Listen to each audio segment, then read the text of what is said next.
Hello, everyone, and welcome to the Asher Marketing Podcast. I'm Anthony Giuliano, and my guest this week is Rob Henry. Rob, how you doing? Wonderful. Well, thank you so much for doing this. This has been a interview in the making for quite some time, so I appreciate you finally doing it. And thanks for the gifts, by the way. It's the season, I guess. 'Tis the season. Yeah, and I can help you advertise one of your businesses as I go about my work. We appreciate that. So you have 4 kids. Correct. Of a wide swath of ages. What does the holidays look like in your house? Good question. It's busy, Yeah, right? yeah. But everyone's in the festive mood. Last Yeah. night my daughter and I actually strung up the lights. Oh, wow. We got home, and obviously it's dark by the time we get there. But yeah, the neighbors watching me climb that 30-foot extension ladder, geez. and my wife said, "Well, you used to go up that thing a lot faster." She's like, "You kind of slowed down a little bit." I was like, "Well, getting wiser, right?" So we got that done, and a lot of Elf on the Shelf. All right. There's a lot of that going on every night. Trying to stay original with all that stuff. And now, was your oldest Elf on the Shelf vintage, or did this come later? This came later. All right. Yeah, a little bit later. Yeah. Mainly with my girls. Yeah. Okay. So luckily, this has only been it's maybe 5 or 6 years, but it's a lot. Why did There's a lot of we stress do there. this as parents? Why did we decide this is another thing we need to do? Someone wanted to sell the elves, right? Well, and sell the elves they have. So The marketing behind it would have told us all not to do that, right? But the school with all the kids at school, telling them, telling all their friends, here's what's going on, so everyone gets an elf. yeah, it would have caught up to us eventually. Yeah. Well, thanks again for doing this, especially given how busy this time of year is for you with 4 kids and all the other things you're doing. I wanted to start by talking about your career path, and if I'm reading your LinkedIn profile right, it's kind of interesting. So what I'd like you to do, Rob, is talk about what you were thinking about doing when you were younger and where that led you, and then when and why did you pivot to something different? Sure. And we've got a full hour. Yeah, and it might take that long just to get through this one question. Right. Yeah. That reminds me, I probably need to make sure the LinkedIn profile is all up to date. But so I started working probably at a young age, 15 years old. I think my dad got a hold of me one day. It's like, well, I got you a job. And I said, well, I wasn't really looking for a job, Dad. You kind of get that glare. So. Yeah. So, okay, well, I'll start in a few weeks. It's summer. It's like, well, you'll start tomorrow. Tomorrow, Saturday. And so then it began. So I went to work for a company he was working for at the time, and it's Tippmann Affiliated Group. The company I technically worked for at the time was Tippmann Refrigeration. Yep. So we did a lot of odds and ends, mainly your maintenance type things, lawn mowing, plowing the snow, building maintenance. A lot of things that I didn't really know how to do or wasn't versed well in, and it was a great learning experience. And they were willing to train you. Yeah, absolutely. Say, here's a kid who has, not a lot of skills. Yeah. No offense, neither did I. Yeah, absolutely. And they just said, well, we're going to work him. And okay. And that's one thing that, that I probably did get from my dad, and his reputation was he was a hustler. Like, there wasn't, in his prime, like, you weren't going to outwork the guy. Yeah. I think they knew what they were getting, and they did. They worked the daylights out of us. Yeah. We would mow lawns all day, like in the summers, and our founder had a farm and this huge property, and it's 5:00 and we're thinking we're all done for the day, and the next thing you know, there comes these tractors with bales of hay on the back end of them, and like, well, we're baling hay this week. What's that entail? I didn't know. Yeah. I didn't live on a farm. I grew up in the suburbs. So it was hard work. Yeah. And just a lot of that. So, but we persevered, right? There's a big group of us that kind of all came in about the same time. My boss at the time was a few years older than I was, but he was very diligent in his management, and he wanted us there. He taught me a lot about being on time, being open to take the overtime. It's just outside of our control sometimes, sure. and all these things. So it really. Him and the other people around us at the time, they did a great job of probably instilling a lot of good principles in what we were supposed to do. So just work ethic. Just work ethic. Skills that transfer to every job. Yeah. Absolutely. Yeah. So that was when I was 15, and every year things got a little bit more and more acclimated to now we're comfortable doing these things, or someone else hired in to do some lawns. That means someone you're going to go help with this maintenance project at this company. So it's just a lot of learning and grinding, along the way for years. And it got me all the way through high school. And obviously my senior year in high school, I'd worked there for 4 years at the time. And I kind of talked to some of the owners, and I was like, I'd really like to. I don't know what I'm going to go go to college for, right? And I've got about a year and a half to figure that out with electives, and I knew I was going to stay in town at IPFW. I really liked the campus. Not many people from my family went to college, but I knew, my grades were decent in high school, so I knew it was something I probably needed to do and wanted to do. And so I did. But I asked them if I could get more involved in more of a business aspect, and everyone was more than open to that. So I started working from the ground up in one of the companies that was called Thermodyne Food Service Products. So we manufacture a ton of food service equipment, mainly for restaurants. And I started right on the shop floor, like assembling shelves and assembling sub-assemblies for different parts and components. And it's all electric, right? So, stainless steel comes in the building in the sheet form. We form it, weld it, assemble everything, and out the door it goes. So I just, for a year, I sat there and did all these different tasks and responsibility on the shop floor and learned a lot of that. Is this another case where you were using skills you had, or you were learning on the job? Learning on the job. Okay. Yeah. All right. A ton. Wow. Yeah. I mean, just, and at that age, your brain's plastic. Oh, right? sure. Just taking it all in. Yeah. And I enjoyed it. I would sit in these meetings with some people, and the owners and his sons and a lot of people he surrounded himself with are just ingenuity. I mean, just they hold patents, very highly regarded to intellectual property, in that type of regard. Heat transfer, refrigeration were a lot of the things that we specialized in, and so I started to learn a lot of this, and I just kept kind of kept going, and for a brief minute, I thought, engineering kind of like piqued my interest. We're sitting in these meetings. These guys know what the steam table are about it, like the back of their hands, like what temperature, water's going to boil at under pressure, and all these types of things. A cubic foot of water turns into 17. It expands 1,700 times to steam, and all these things just kind of were like really like eye-opening to me. Like, these guys know this stuff. Like, that stuff makes my head hurt. So so it was pretty cool. And so I got a little bit more involved. Again, more involved with the company, and I just kind of kept thinking about it. I was like, we've got a bunch of engineers, and I see how these guys work, and I don't want to paint any pictures for all engineers, but a lot of them just put their heads down. Oh, sure. Sure. So I just didn't know if that was for me either. But it was getting close. And, I needed to start to figure out what my major was going to be. Sure. So I started to think a little bit more about. I didn't want to be in the sales side, but I kind of liked that aspect of it. And a lot of the things that I knew that we were doing in marketing was kind of based around the trade shows that we did. They would always need help. They always need a driver to go to a show, load, unload, help set up. And so I went to a couple trade shows, and I was kind of blown away. The first time I went to the McCormick Center in Chicago, I was like, "Are you kidding?" Like, is this for real? So then I started to get a little bit more fascinated with that. And I kind of just looked at our company structure, and it was like, we're so technical, very technical, very smart engineers, and just like I said, the intellectual property is very strong.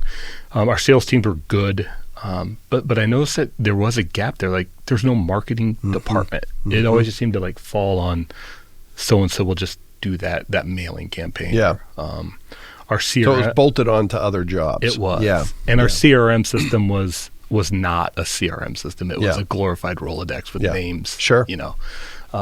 So I was like, I'm gonna take a couple classes and just see. And again, like when I started college, my grades were decent. I would say they were decent, but I did have that moment. I'm gonna kind of go back because I remember Dr. Burton. He was a sociology teacher, and it was a class I had to take. And there were some friends of mine in the class from my high school, and one day after class, he kind of pulled me in his office. He said, "Listen, I know you got through in high school, and I went to a good high school. Bishop Dwayne's a great high school, right? He's like, but it's not going to cut it. Like, it's just not. So either get on with it, like quit wasting your money and just drop out, because like like you need to be here. Yeah. Like I know everyone tells you like college is college and you can show up if you want, but Yeah. he's like, you're going to fail out. Wow. You know, and he was very, very abrupt. And I didn't know what or why he chose me. Yeah. But clearly he saw something, you know, and so I always remembered that moment, you know, and I kind of buckled down and I started putting in more time and effort. Yeah. Because I did. I wanted to graduate. Sure. That was my goal. Yeah. So then I fast forward to where we are to getting into like the marketing side. Yeah. And I always think like I always felt like my parents never really said this, but I always felt like I had like a little bit of ADD. Like I couldn't, if I was doing things I didn't really like want to do or enjoy doing, like I had a hard time focusing on it, right? Yeah. And then I start taking some of these intro classes and I'm like, this is great. Yeah. Like I really like this. And I'm working full time, going to school. Yeah. And I start taking some like what I'm having issues with at work to like class. And I'm like, these are real like case studies. Yeah. Like, Oh, this for is, like, sure. and my professor at the time were like, yeah, this is great. Like we can use this. Like, Yeah. You know, and so I just started getting really into it. Yeah. And the next thing you know, like as soon as I got into the Dormer School of Business, like I made honor roll. Like I made the dean's list like every semester. Well, it sounds very similar to my experience, and you know, I think this is what I hear you saying. For me, when I was in school, if I wasn't interested, I was the least interested person you were ever going to find. But if I was the most interested person you were going to find, and there was really no gray area. Either I cared or I didn't. And once I figured out what I was interested in, I was off to the races. But it was pretty tough getting there. It was very tough getting there, right? But again, so it kind of kept developing. Yeah. And then my senior, it took me a little bit longer because I was working full time. Yeah. So about 2000, let me see, 2005. Like that's when like the master classes start. Like right. And so I meet a couple more professors, and these guys really start like. They like me, like, and I would talk to them about real world stuff that I'm going through, and I think it just helped me navigate through it like with a lot more ease. And you know, IPFW at the time was more of like a commuter school, so like I literally told the professor, I was like, listen, like I'm 2 or 3 years older than half these kids. Like they don't have, I mean, they're working at Best Buy and something like, so they don't know what I know. So it's like not fair to put me in a category above them. But so it was just fun, you know, and it was just a really, really intriguing to me, and that's when I kind of like figured it out. Like this is what I'm going to do, because I really enjoy it. So let me make sure I've got one thing straight. So your first job ever was with a Tippmann affiliated group company, and that's the only company you've ever worked for, right? Wow. Yeah. Okay, that's pretty unique. Yeah. So the founder was Vincent Tippmann, and he took a liking to me for whatever reason, but he gave me a lot of chances, opportunities. But as we're going through this, you know, I kind of set myself up to like, well, I can work here because I think if I do this right, I can position myself right out of college into a marketing spot. Yeah. But I also knew, you know, with a good education, I knew my grades were great. I knew at the time I was, you know, in love. I knew what I wanted to provide for my wife and the family. So I kind of like knew all this stuff, and I was like, well, I can either leverage that here and try to do this with this company because to me there was a need. Or I can go. I may have a degree. I can go do whatever I want. I can go somewhere else. So it's kind of just how it played out. And so I get out of college, or graduate, and it's funny. I ended up like a credit short, like, and I didn't do a ton of like with the counselors, like I didn't do a ton there because I was constantly on the go. But it comes down to like a couple months before like May, I was like, oh my gosh, like I'm a credit short now. And so again, one of my marketing professors, she's like, she knew it, and I talked to her about it. She's like, listen, we'll do a 1-to-1. I'll get you the credits. You'll be able to walk. And we'll finish a program by July 1st. Oh, wow. So it's like really, a directed study. It was a directed study. And it was, I was so grateful for her.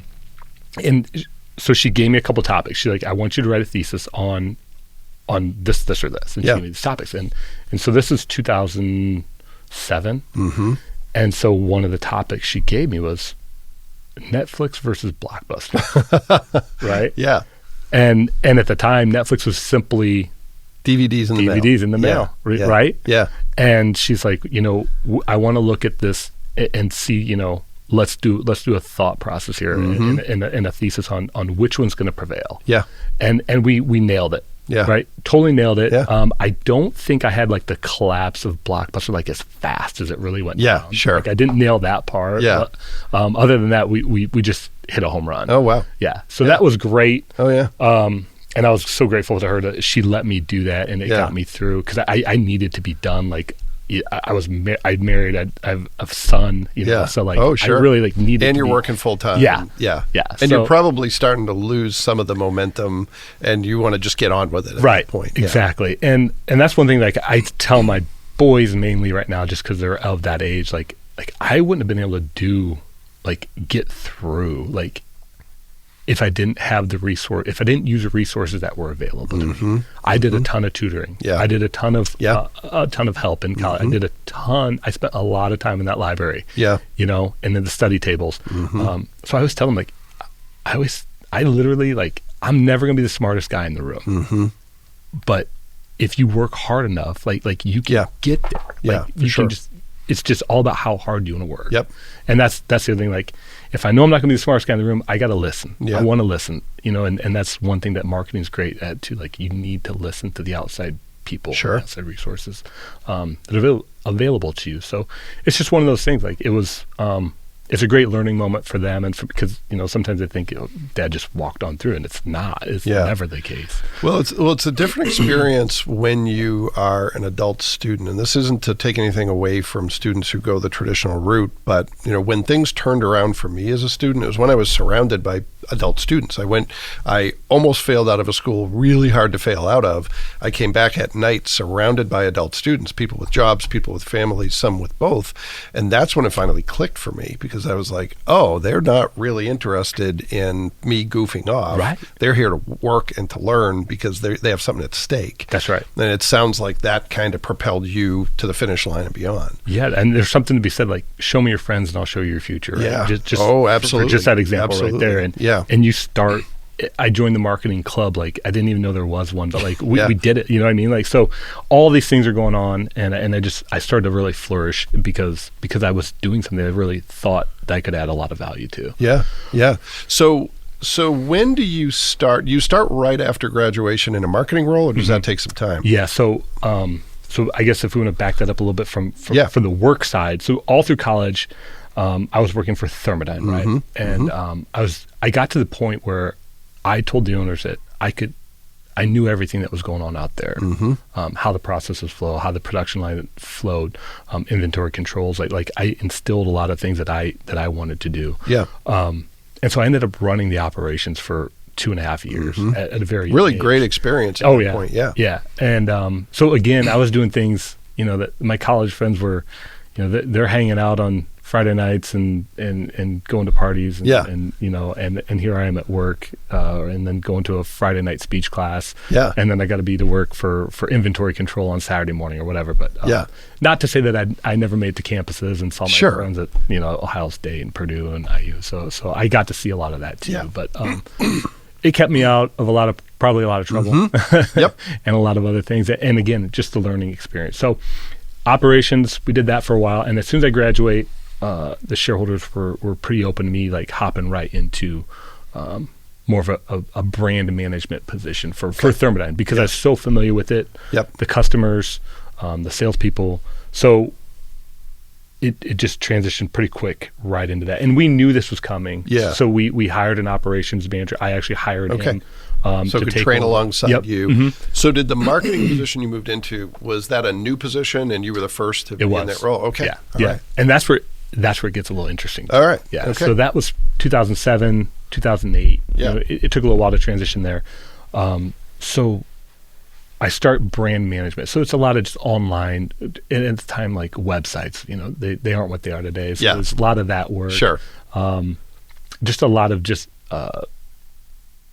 account management. There's just a ton there. Yep. Making sure, brand books, all that good stuff. So I do that for about 2 years. And I still have this feeling like, all right, we're still missing out because I'm having to go ask this person or email a freelancer for a graphic arts piece or this. And we're not doing a ton of advertising. It was just a little like, I felt like something was still missing. Yep.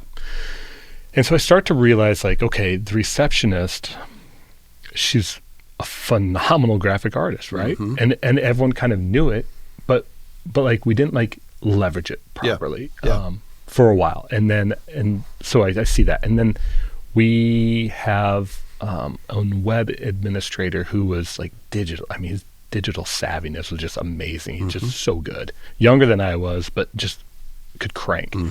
But he's kind of doing his own thing, his own freelance thing. Yeah. But he wanted to try to do that, and he wanted a part-time position. And he said, if I can get 20 hours a week in here with you guys, it helps me build up my personal business. And okay, that'll work. So we've got that going on. I'm kind of working with them, and then coincidentally, we acquired Advanced Media Integration, which was a company that basically did a lot of duplication, replication of CDs, multimedia projects, and they digitized a lot of like 8 millimeters and that type of. So old, take a old VHS, footage. convert it to DVD. Yeah. So with that came 2 guys, and one was, I mean, he still is a phenomenal, videographer, camera. I mean, you name it, he can do it. And then the other was a technical writer. So I spent a little time with them on like little projects, and then it's kind of like in the back of my mind I'm thinking I need to centralize this. And so like I'm doing my day job, and I go to my boss at the time and I'm like, hey, I have an idea. I'm kind of thinking that we don't have any efficiencies here with anything that we're doing, and everything that we do is reactive. Everything. Like it's reaction. We're not doing anything to be proactive. And he's like, no, I agree. I like it. And he's like, well, what are you thinking? So I kind of just pitch it real quick to him. He's like, better put some pen to paper, and kind of give me a full outline. And I'll have to sell this up. And at the time, I think most of the owners, they're comfortable with a lot of things outside of marketing. And it's not a slight. And I don't mean that in a bad way. These guys are geniuses in a lot of regards, hold patents and all the good stuff. But they just weren't sure about that aspect. So they all agreed, like, okay, let's do this. But we're going to try to keep it a low budget. And so we take an old office space and we kind of get everyone over there, and we created a department, right? And things just kind of grew from there. So that was, what did I say, probably 2012. Okay. So we did that, and it just kept getting better and better, and just you start getting a little bit more inertia, and things are moving, right? Things are rolling. We're starting to plan things out. So we have we use Basecamp for our all of our projects, right? So I'm pretty like OCD in a lot of regards. Like, I want things. I want files in a certain spot. I don't want to waste time looking for pictures and video that I know we already have. So we created that. And that was, at the time, that was what Chris brought to the table. Like, everyone brought a little something to the table. And, but you could tell, like, there was still, like, a little uncertain. Like, is this thing generating revenues? Where's this going? And I think we did a pretty good job for the first couple of years reacting it. And that, to me, was like, Vincent told me a long time ago, like, don't ever be the reason someone's waiting on something. Like get it done. Don't wait for tomorrow. Knock it out. And so we start handling these projects quick. And then we start running more campaigns, and they were a little bit more difficult to track back then, but the effort was there. And maybe you couldn't track everything as finitely as we can today. But so we keep moving, and people left along the way, and we brought a couple more people in, and now we're getting to a position where, like, I feel like we're really making progress. We were doing projects for almost every company and hitting our timelines, hitting milestones. But then I was still like, okay, I need to do a better job of tracking, like, what's really working. So then, you bring in the analytics side. You tighten everything up a little bit. And so about 20, I remember is 2015, March 11th, 2015, because it was my daughter's birthday. Okay. And I felt bad for a couple of reasons, but my wife and I were supposed to go to a concert in Columbus, and our kids at that time were pretty young, so it's like we didn't get many away trips, Sure, right? sure. And it wasn't even like an overnight thing. It was like, we're going to a concert in the afternoon, going to drive home afterward, be home late. Yeah. Right. Well, Vince, the founder of the company, he had this propensity to like call and it was great. He would call and just want to spend time, spend an hour here. And he wanted to ingrain like his philosophy in all of us. Sure. He had a young group of management and sons. He had 12 kids, and all the sons or son-in-laws are involved in the business. And he's constantly wanting to make sure he's passing that philosophy on, because it troubled him. Yeah. Like it kept him up. Sure. So he would spend time with me and a lot of us, and I knew, like, when he called me, I knew I was done for an hour or two. I knew I was just done, you know? And so I'm trying to get out of town. You know, I'm trying to leave early that day, and he calls me. He says, "Hey, stop up." And he always just said that, "Stop up." And so I'd go up to the corner office. Yeah. And he says, "Hey, I just want to let you know we're losing so-and-so." And I said, "Well, what do you mean losing?" This is an employee? Yeah. It was actually my spirit. Okay. And he says he's an opportunity was brought to him. It was actually a Berkshire Hathaway company that offered him, and he wrestled with it. Yeah. And him and I get along today great. Get along then better. You know, all is good with that relationship. And I thought, ooh, because he was my champion. Like I went to him for everything, and he would sell it. Right. Yep. So. I was like, man, this is a bad day. You know? This isn't supposed to be happening today. Yeah. And he just kind of looked at me subtly and he said, "I just want you to know we trust you moving forward." And I says, and he always had a way of doing that to people. Like, so are you telling me, like, did you say what I just? Yeah. I think you said. Are you saying like this is like mine to run with now? Yeah. Like, and he would just kind of leave you on the edge of your seat, you know? Yeah. He's like, "All right, we'll talk later." and so you walk out of there, and you walk out of there, like, well, what just happened? Yeah. Do I have you a know? new job? Am I in the same Right, job? Yeah. right. Yeah. And he built us up, right? Yeah, sure. It was just kind of some of the games he liked to play with us. And he did. And he brought me back in a few days later and he said, "You know, all the shareholders think that you can handle this. But you know, this is it. Like this is you got to go and you got to prove it." Yeah. And a funny story. Let me go back to like college time with him too. Let me just elaborate one. So at the time, like I said, he was very engineering centric. Yeah. And I knew he was paying for a couple guys to like get some engineering classes under their belt. And so, you know, I thought, well, I mean, this college stuff isn't cheap because I'm paying for everything. Oh, sure. Right. Sure. And I thought, and I talked to some of the others, and like, hey, I mean, ask. Yeah. It was the worst going to happen. If you don't ask, the answer is always no. Yeah. So I tell him I want to talk to him about, you know, college and all this stuff and see if he'd, you know, be willing to help me out. And he said, "Well, let me ask you this." He said, "So you're going to a school right now, we're an institution, and you're paying them to give you an education, right?" I said, "Yeah." He says, "Well, I haven't asked you for a dime with the education I'm giving you." And, you know, you just like, and that was him. That was Vince to a T, you know. And he says, "Well, let's be thankful that I'm not charging you for the education I'm giving you." Yeah. And he was right, you know. Oh, sure. Real world. But that's not what you expect. No, not at all. But man, I just walked out of there and giggled about it, Yeah. whatever. And he got a giggle. I'm sure a lot of people did, but it was funny. But that's just who he was. Oh, sure. And it's just, I loved him, you know, for that type of information. So, so essentially in 2015, it's kind of turned over. And now it's like, okay, I get to do the hiring. Yeah. You know, I get to position this. I want to do this a little bit differently. Yeah. And everyone was full steam ahead. And it took me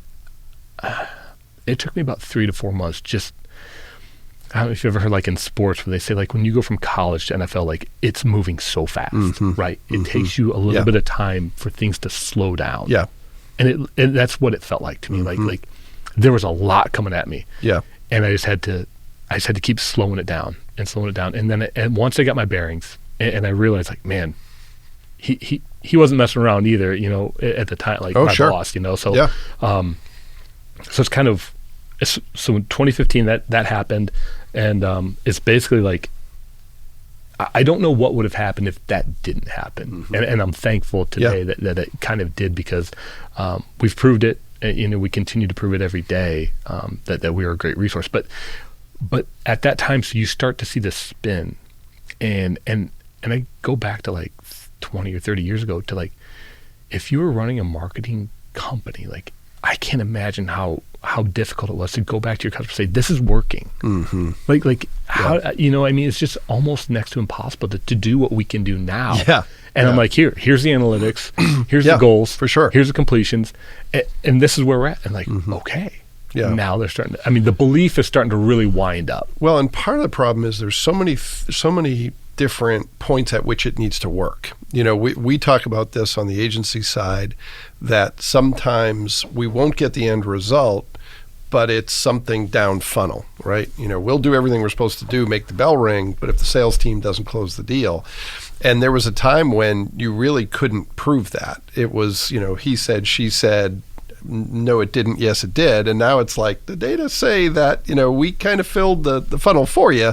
And what happened after that is, not our responsibility, right? Exactly. So it's a different day. It also is a challenge because it also exposes when it doesn't work. You can see, right. Hey, what we did really didn't work. That's right. Yeah. And so you hit the nail like right on that. That's right where I was going. So that's 2015. So 2016, I'm like, okay, I need more data. I need more support. Yeah. And the only way to get that is to show these guys like we're capturing more leads.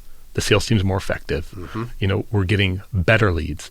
So I told you earlier on, like the CRM system we were using, it wasn't CRM. Sure. Right? It was names. Yeah. And we didn't really hold accountability to properly using it. Right. Yeah.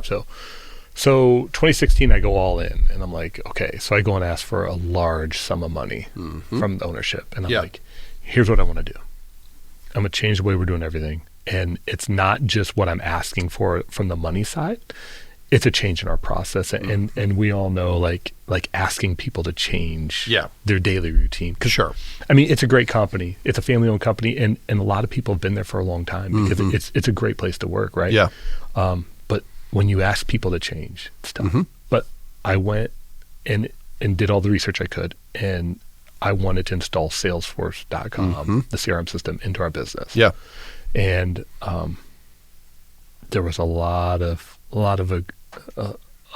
arguments that instilled it, because it's a premium product, right? It's costly. It's costly. Yeah. It's worth it, but it's costly. Yeah. Right on. Yeah. And so I liken it to our own product. Like, are you telling me we wouldn't buy our own product? Yeah. Because we sell at a premium product, everything that we do. And, Yeah. and you start to look at, here's the value that they provide. Here's what they say you can do. And it's really kind of on us to do it. Now, we have to be diligent in putting in all the right resources into place and capturing the data. Yeah. So I finally agreed to do it. And Salesforce was great to work with. They steered us a little bit wrong in one aspect, and they wanted us to put all of our companies and divisions in one instance, and they wanted us to break them out by record types. And so we listened. It saved us a lot of money up front, but on the back end for the programming side, we kept getting hamstrung by these record types. Like I couldn't install one thing for like one of the divisions to do. So was that a problem because the companies were too different and you didn't have the customization you needed? Exactly. And a couple of the companies they're almost competitive to some degree. And so you almost can't share some of that, some of the resources and leads and contacts across.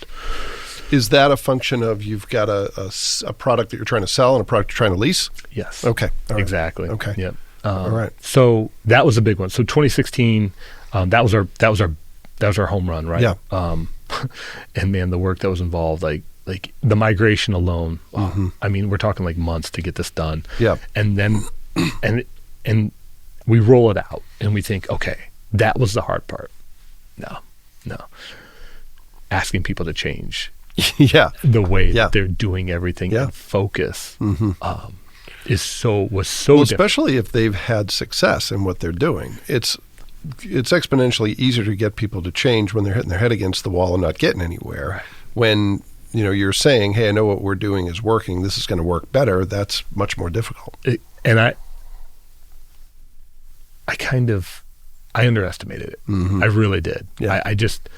I felt like everyone would just get on board, because that's kind of what I did my whole life and my whole career. Sure. If someone says we're doing something, I mean, I didn't really want to bale hay at 5:30 for 5 hours, you know, but that's what they said we were doing. So that's what we're doing. Sure. You know? So I underestimated that section, that part of it. And I started getting a little bit more outside counsel from some people who did this, and they said, listen, you're in like over your head if you don't get them to use it. Wow. Like you paid for it. Yeah. Right? Yeah. And if you're not gonna use it properly, you'll never be able to get the ROI from it. Yeah. Wow. And so I started to realize this is a big deal. Like, this is a really big deal. So myself and the software engineer that helped roll this whole thing out, like we could only do so much. And we put some processes in play, and the year we started getting there, and we started getting more support from the management, from the sales directors, and a couple of divisions were really good, and a couple were laggards.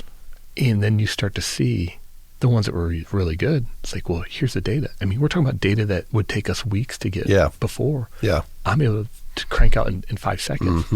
And so you start to see the ones that were, that transitioned and bought in. I mean, they start taking off. Yeah. And again, just like you said, like, it's hard to change when you are having success, right? Yeah. But I kept telling, like, we're going to compound your successes like with the data. And that's, so by about mid 2017, we were full scale in, we had the buy-in, and now we're starting to generate. Yeah. And we're starting to get, we're starting to follow the leads all the way through. Yeah. Like here's where we captured it from. It's in its own bucket. It's coming here, and then I kind of left out the part where, like, we had to kind of go back to the drawing board because those record types were really killing us. Yeah. So we had to break them all out. Yeah. But it wasn't nearly as bad as the first integration because all the information was there. It's just kind of breaking it out. Well, and you'd gotten people used to Salesforce, so getting them to do it a different way was much less of an ask than installing in the first place. So let me back up for a second. And what I'd like you to tell us about is Tippmann Affiliated Group. I think people know the entities within it, but because it's, sort of a family holding company, people, when they hear that name, they might not know what it means. So how do you describe the organization you work for and the work you do for it? Sure. So Tippmann Affiliated Group is not to be confused with Tippmann Group, the Tippmann Group, right? So there's our founder, Vincent Tippmann, and his brother, John Tippmann. They started building warehouses, cold storage warehouses in the 70s. Yeah. And they kind of had a differing minds on which way they wanted to go. Do we want to build these and manage them, or do we just want to build them? Right. So they went their own ways. Yep. So it's just kind of, that's the Tippmann Group, and they do very well. They build warehouses. Yep. They still manage them, but they build some of the top-notch, like, cold storage warehouses across the United States, North America. Wonderful people as well. So that's them, and they own Interstate Warehousing. We own Interstate Cold Storage. Okay. So again, it's a little confusing to a lot of people, right? Sure. So Interstate Cold Storage was one of the first companies that Vince had that kind of made it, this long distance. He had a handful of companies, but Interstate Cold Storage was one of his flagships, right? So we have 2 cold storage warehouses here in Fort Wayne, Indiana. We have 1 in Napoleon, and we have 2 in Columbus, Ohio. So there's 5 total. And it's refrigerated space. Like you see the reefer trailers on the highway. They're looking for product to store. Like it's anyone that's in food manufacturing, EDs, they're looking for a place to hold all that ice cream before it hits the stores. So great business, been in it for a long time. We have a great reputation, but that's one of the ones that's the original, right? And then Polar King International, we're looking at 40 years this year. So was that an acquisition? Okay. Polar King was Vincent's brother Joe kind of came up with this concept. Joe moved his family to South Dakota. and was working in some oil fields. And Vince had owned a couple pool companies, and he was very prevalent, and he knew what he was doing with fiberglass, right?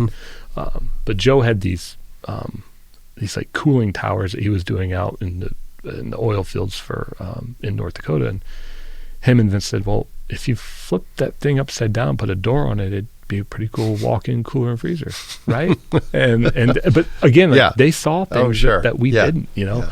Yeah. So he started that in 1982, owns the patent on it's the only outdoor fiberglass walk-in cooler freezer, one piece, modular design on the market. And it's funny, like the first show he went to, the first National Restaurant Association show he went to, this guy who just kept pacing up and down the aisle and shaking his head, and Vince finally said, well, what's going on? He said, well, I own this other walk-in manufacturer. He said, that's my idea. And Vince said, oh, is that a fact? He goes, no, it should have been my idea, you know. And he didn't accuse him of taking his idea. He just said, he said, I've been in this industry for 40 years. I should have came up with that idea. So he's mad at himself. Yeah, exactly. Yeah. So Polar King, it's become it's a wonderful business. Anywhere, we started pretty heavy in food service, and now you come across all the different industries that we're in: pharmaceutical, hospitality, primary, secondary education, anywhere with a cold storage need. There's manufacturing plants building, like they need to hold hazardous gases and all these types of products, and they need walk-ins. And we never, I think early on, I didn't think we realized how big the market would become for refrigeration. So why would someone choose to buy or lease a unit outside of the facility instead of build it in the facility? Is it when you've run out of space inside? Is it when you need temporary? Is it all of those things? It's all of those things. Yeah. Like in restaurants, like the most expensive square footage is back of house. It's and so why would you take up that area like a walk-in when you could just be butted up to the building or outside the building? But there's a litany of reasons on why. Sure. And it can be a tough sell. Yeah. It can be a really tough sell at times. And there's some people who say, listen, I'm in a strip mall. I'm not on an end cap. I have to have it indoors. Yeah. And for we sure. say, okay. Yeah. And we just said, well, we're not the right one for you. Sure. So multiple, there's a lot of different industries, a lot of different needs. So and that's what our sales guys do a great job of identifying those up front. Yep. And we tell them, like, if you don't have an opening in your like building big enough to take it, then it's going to be outside. Oh, sure. But Polar King is an established, like I said, premier walk-in. We do, I guess we can talk about a lot of different things in that regard, but they've become our manufacturing arm for two other divisions now. So we have Polar Leasing, which the name is kind of goofy because we don't really lease them, we rent them. You can rent it for 3 days, you can rent it for a week. Just might be for an event. Yeah. A lot of people use them for like right now, travel's pretty big between Thanksgiving and Christmas, so a lot of restaurants need added storage. And they don't want to take more trucks during the day, so they're willing to pay for that walk-in for a month, 2 months. This is our busiest time of year in regards to our operations. We've got the most units out, and but the summer months are typically the busiest for our sales team. Sure, because it's hot, and that's when refrigeration falters. So they're always looking for emergency needs. So, and then Polar King Mobile is a new trailer division that we've created right at the beginning of COVID. So it's wonderful to try to create a new business. But it's gone well, and I think it kind of grew a little faster than we thought we would. And it's the first business that we're kind of going through a dealer network. Okay. So we're using mainly NATDA, which is the North American Trailer Dealers Association. So we're trying to put these trailers, on the ground in all different areas of the United States, North America. So if people say, they call us, we've built trailers for years, custom, and this is a standardized product. Okay. And so if they call and they say, hey, I want to build a trailer, and, our salespeople say, well, it's, probably, 6 to 8 to 10 weeks out, but we can build it for you. Yeah. Now, if you want to give up a little bit of that customization, there's a 120 volt, 15 amp unit on the ground in Arizona right now that you can drive to your dealer and pick it up. Mm-hmm. Oh, really? Yeah. So, Yeah. so it's been everything that we do, we sell direct, Mm-hmm. and this has been the first foray into like Okay. a dealer network. Yeah. And it's been enlightening. It's been I've been pretty heavily involved in it, and just again with Polar Leasing and Polar King Mobile owning the manufacturer, it changes everything. Oh, yeah. Like, so there's a lot of people who would like to be doing Especially with like supply chain issues Yeah. that have come up in the last couple of years. Yeah, Yeah. it's been really good. So yeah, and hitting on that, like our owners, like amazing. Like right when this stuff all started, Yeah. they kind of saw the writing on the Mm-hmm. wall, and we made the decision to go inventory heavy, like really heavy. Like Yep. they really did it well. Yeah. And kudos to them for that, because I think they realized like now's our opportunity to go, like we can go get more business now, Yeah. and we Oh, can sure. take that market So they started as share. an opportunity instead of a threat. Yeah. Yeah. And we had the warehouse, like we have the Mhm. space, like we have plenty of space, and we loaded up the building with inventory, and it's been amazing. Like we're taking market share now, and now like my big thing is from obviously for the markets is like, let's not give it back. Yeah. Yeah. You know? Yeah. So we're pretty high on customer experience. Mm-hmm. It's a big one for us. Yeah. And that's kind of what we've evolved to now is how do we do this and do it right? So you're doing that with training? Are you doing that with, different approaches to hiring? Are you doing it with everything? Everything, Yeah. like everything that we do, and I mean, it's not like hard. It's not rocket science. No, it's really not. It's just Yeah. it's doing. Yeah. Right. We answer the phone. Mm-hmm. Like Yeah. we get reports. Mhm. The reports are sent out monthly, and you don't want to be in that report like under a 96% Yeah. answer rate. Like Yeah. if because you're going to get a little Yeah. you Sure. get a little discussion, Yeah. if you will. But we're huge on it. Like just Mhm. answering the phone is huge. Mhm. Calling people back, emailing, like, would you prefer a text? Would you, just asking the people like Yeah. what works best for you. But we're big on it. Like our service department, we check in with the people. We're constantly trying to keep them, and that's another industry that's on its head right now. The service, Mhm. HVAC, like so hard to find like good companies that will go and do what they said. Like I'll be there Tuesday at 2:00. Yeah. Well, that's what you tell the customer. That's what they're expecting. Well, from the customer perspective, it's like I'm trying to give you money, make it easy for me to do that. Right. And you would think that would be easy, but today it's not. It's not. Yeah. It doesn't seem like anything's easy these days, right? Yeah. Yeah. Yeah. So that's a big one, and that's kind of what like those are some of the projects that we're working on right now. Like Yeah. that I think are going to be pretty big for us. So you're working with multiple brands. Yeah, Yeah. And so it's kind of likens it to like what you do. I just tell everyone like we're the in-house agency Yeah. for Yeah. Tippmann Affiliate Group. Like so we service Thermodyne, we service Polar Leasing, Yeah. and so when we built this department, we built it all under Advanced Media. Mm-hmm. So now through our project management software, we use ClickUp. It's phenomenal. We use Basecamp for years. Yeah. And then one of my peers, he's just like, I think there's a better way to do this. And he did an A+ job, like knocked it out of the park. Went and got this ClickUp, and it's been wonderful. So like at the end of the month, one of the guys pulls the reports and he submits all of our hours to each division, and that's how we're basically paid. Yeah. Yeah. Yeah. So it's So it's a ticketing system. Yeah. Yeah. yeah, essentially. But it's more than that. It's like you can DM, you can do like everything within it. Like it's Yep. just project management. Okay. It's like everything that we work on, whether it's a video, animation, Yep. all that good stuff goes in there. And Yeah. like that's where I have two screens basically going at all times. One's my email because I get a lot of outside emails from other departments Yeah. and other people, and then I've got my project management software Yep. where my team is basically, that's where they live. So how many people on your team or the teams you work with, how many people are you, responsible for? There's 6 right now. Yeah. Yeah. So Okay. we've got, so kind of going back to like the Salesforce Yeah. stuff, right? Yeah. So when we rolled it out, we did a pretty good job. And then at the time I was looking for, so it's 2017-ish when we felt like we turned the corner. Yeah.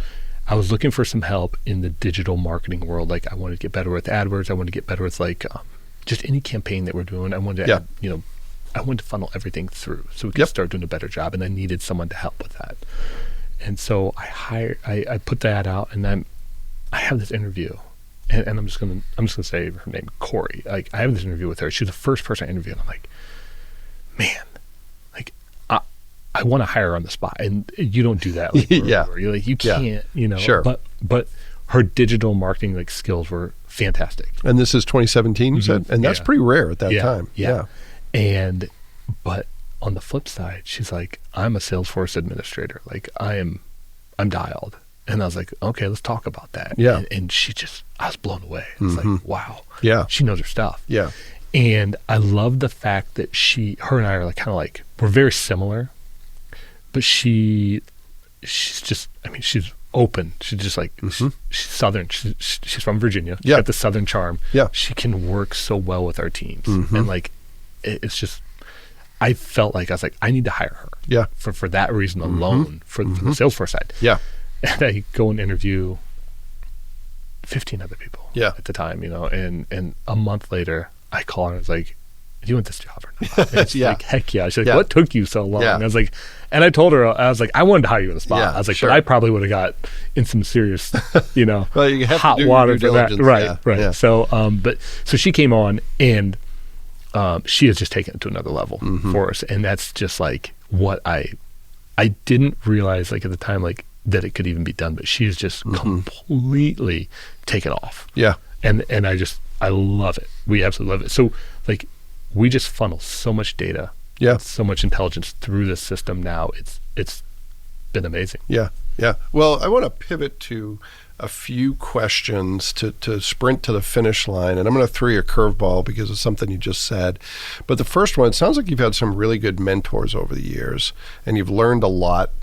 Even though you've worked for the same company your entire career, you've learned a lot and you've worked with different brands, you've worked on different teams. What's your biggest takeaway from that in terms of career advice? Like if you're talking to one of your kids or you're talking to someone who's just getting started, what would you say to them is the key to career success and fulfillment? Like in marketing in general or just like any? Either one. Okay. Yeah. That's good. I think obviously hard work and perseverance are huge. I really do. I think I tell my kids this like now, like if you look around sometimes, like all you have to do is outwork this group. Yeah. And to me, it doesn't seem that hard. Yeah. And so I just tell them like always like listen, like listen to other people. Like there's so many people out there that are willing to share information with you. And there's a lot of good people out there. Yeah. That can do that. And it can't all come from obviously your parent, your dad, it can't always all come from us, Oh, sure. Yeah. But I always tell people like, do what you want to do. Like march to the beat of your drum. Yeah. Like not mine. Yep. Because at the end of the day, like that's what it's all about. Yeah, for sure. For sure. And then marketing in general, like I just think it's a fascinating time to be like in marketing. Like, Yeah. There's so much well, it's a lot of work. Don't get me wrong. Like every time that they roll out like a new social media platform, it's like, well, great. Yeah. Like, and because we're B2B, like so I don't like we're there. Yeah. Sure. But we're not having transactions. Yeah. You know what I Sure. mean? But if we're not there, Yeah. it says something. Yeah, Right? For sure. Well, it's a credibility issue. I mean, It I really tell is. clients, I said, the reason why, if you're B2B and you have a Facebook page, it's not really for the posting, it's for the credibility. It's a landing page so people can find you. And sure, you can do some things with posts to connect with your stakeholders, but it's really about being discoverable there. That's right. But you're not going to probably sell a lot of your product on Facebook. Yeah. But branding, right? Yeah, So, for sure. But no, I think I love it. Like I think there's like literally like no end in sight. Well, you can really the easy part is that you can pretty much do anything. The hard part is deciding what to do, right? Right. There's infinite possibilities. Correct. But there's not infinite budgets. By the way, if you have an infinite budget, please call me. But nobody has infinite budgets. It's like and the biggest constraint is time, right? It's the fact that if you had more time, probably the best investment is to spend more time with your customers, learning from them, listening to them. But there's 24 hours in a day. So, and you have to do all the things that are required to sell the product. So it's the best time ever and the worst time ever simultaneously. Agreed. Yeah. Agreed. Yeah. Yeah. but it's just fun. Yeah. Like I love it. Yeah. And what we do, and it's I've never worked for a marketing agency, right? But I kind of say I do now. Yeah. But it's something new every day. Yeah. Well, it's full-time problem solving. Yeah. Right. Yeah. Right. And off, because we're marketers, we're going to find marketing solutions, but sometimes it leads you to other insights that affect other parts of the business. And I think that's where it's the most fun. Yeah, absolutely. Yeah. All right. Second question, and this is where I'm going to throw your curveball. I was going to ask you about a myth or misconception, but I'm going to throw that out the window. Sounds like you've hired some good people and you've kept them. Mm-hmm. What have you learned about, at a time when it's really difficult to do, what have you learned about employee retention? In other words, how do you keep good people? You can't always be the employer choice in terms of pay. Yeah. You can't, as you're a big business, but it's still a family business. You can't out benefit some of the major companies that allow people to work virtually. So what do you do to keep people? That's a great question. And so there's kind of a couple of answers there. So when I ran the operations for managing blue collar work is like it. I gained this ability to read people really well, and I really feel like it was a great experience for me just because of that. So I kind of take a lot of what I learned there. Yeah. And I would never go back to that either. Yeah. Well, it's hard work. It's hard. Yeah. It's really hard. And you really want to talk about trying to retain people. Yeah. That's tough. And anyone who's good at that is worth their weight in gold. Yeah, for sure. So our team, they've been around, most of them, for some time. And it's like, I do my best to build a culture of what I would want to be around. Yeah. At the end of the day, we're spending a lot of time with each other. Yeah, for sure. And obviously we have to get the work done, right? But we do, I think we just like each other. And I think we like to see the successes from each other. And it is hard because obviously there's no open pocketbook that you can just keep paying people. Yeah. But I try to just build a culture of what I like to be around, and a place where I like to work, and I let them be them. Like one thing I know I don't do is micromanage. But I hired most of these people for a reason. Like there was some people on the team that were underqualified and had people that had better qualifications or could have possibly done the job better. But I didn't have the connection, and I didn't think what they were going to bring to our team was going to be good. So that's the first thing. That's to me the most important part of our team is the culture and how are we getting along? Because if that's good, there's so much that can be done. Oh, sure. Well, the phrase that's out there right now is people don't leave jobs, they leave managers. I think people leave people, right? If somebody leaves a job, it's because they didn't feel connected, they didn't feel supported, they didn't feel like they fit in.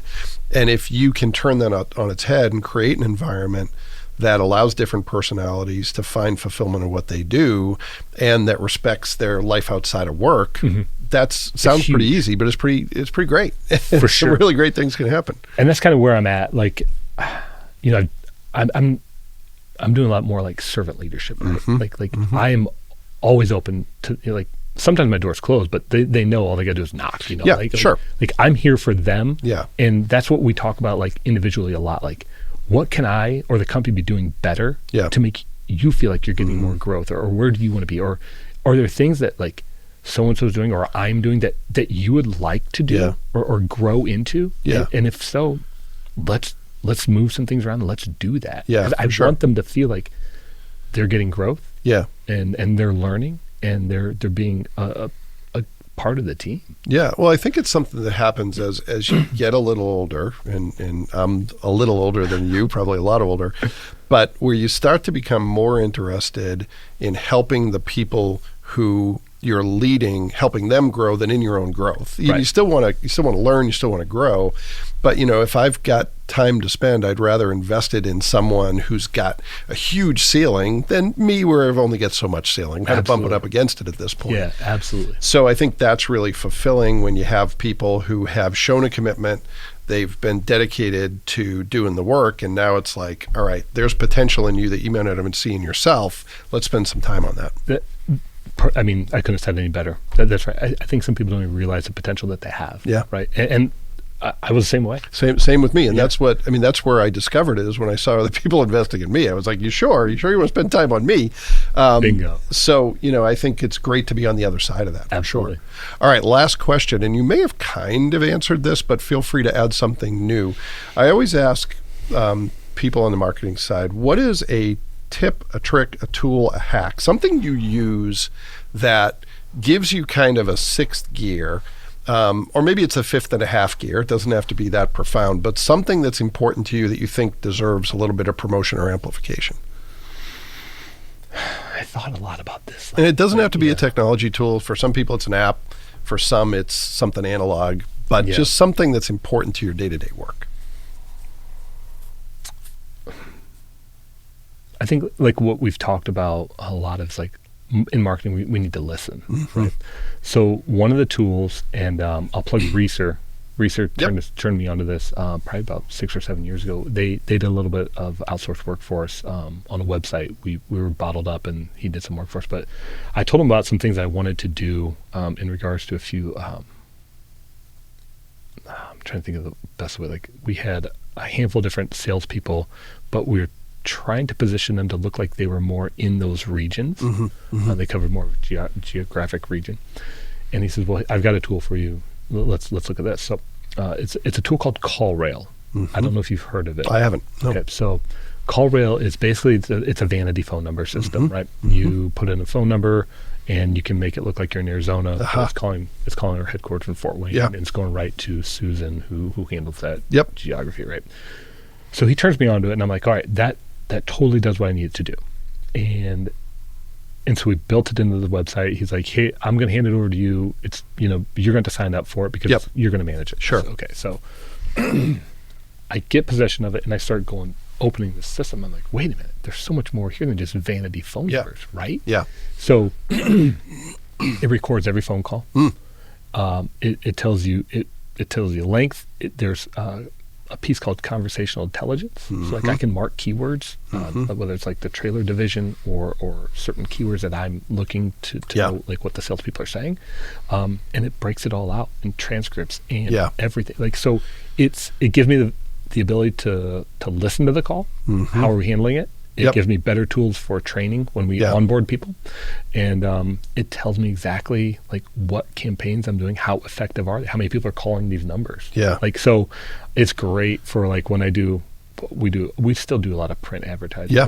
When my print advertisers come in and say, hey, well, we're going to probably have to up the spend from last year, or here's your cost for this year. And I said, well, here's the calls I got from your, like, it wasn't that good. Yeah. Yeah. And they're like, oh, let me go back. Let me go back to the drawing board. So it's CallRail is like, to me, it's a wonderful tool, and this obviously like there's so many out there. Oh, sure. But I used it a lot. Well, especially from the training standpoint. I've done this much customer service training, and it's very different when you can make it somewhat objective and share with the team, hey, here's a call. You break it down. Yes. Instead of theoretical, here's what you would do if you're ever. Yeah. So that's huge alone. So, all right. Well, you are the first person to recommend CallRail. It's great. All right. Well, I strongly suggest using it. All right. Well, really good answer, and really good answers overall.